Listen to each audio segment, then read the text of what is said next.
Mga kapuso suspect nga ginapahayag na rape kag nagpatay sa 18 anyos nga dalagita sa Tubungan, Iloilo nagsungka. Suspect ginako ang pagpatay bangon sa kahulogbon apang wala kuno ginhimuslan ang biktima. Si John Sala nakatutok. Dalas ang konsensya siya ginhimo nga pagpatay sa 18 anyos nga dalaga, nagsungka ang 33 anyos nga habal-habal driver nga si Aljan Halbuna kainasang aga. Ginsaysay sini sa kapulisan ang natabo nga krimen sa balay sang biktima sa barangay Ingay, Tubungan, Iloilo. Ginsulod sini ang kwarto sang biktima paagi sa bintana. Gilayon sini nga gitakpan ng baba sang biktima gamit ang iyakamot kag sang nagtuyo kuno bato ang biktima. Nahulog kuno sila nga duwa sa katre. Pati nilagbang ulo na pagkakuan kung kurang gulag yo. May mo na ipatay nga dugo irong kin kaptango to na kag kin butang sa luna kaging kapayan kag ngali. Nagpanindugan naman ang sospek nga wala sini ginhimuslan ang biktima.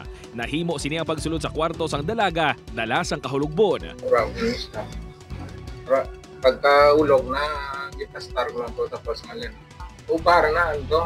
Pratakan nagupar na doon na ito nagupar. Nakilala sini ang biktima nga nakaagi sini pasahero kag dulong sa ilabalay. Malumduman niya nasapuan ng babayi nga dugoon kag wala na sang pang-idalom nga panapton sa iya kwarto. Nagwa sa autopsy nga may patimaan sang sexual abuse. Nagapati ang Tubungan Pulis nga ginplanuhan sang sospek ang krimen. Namonitorya asang Lunes nga adlaw may mga kabataan or classmate to sang iya nga utod nga may mga babae dito sa sulod sang balay.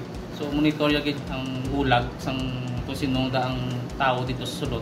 Hindi naman kuno magpati ang kapulisan sa balibat sang sospek nga wala niya ginhimuslan ang biktima. Sa amon, hindi kami magpati kay ano kay tuyo mo da sa nagsulod ka to sa alin sa bintana pagagi para walang manggulat. Rape with homicide ang ipasaka nga kaso batok sa sospek. Upod kay Cirilo Duque, John Sala. 1 Western Visayas.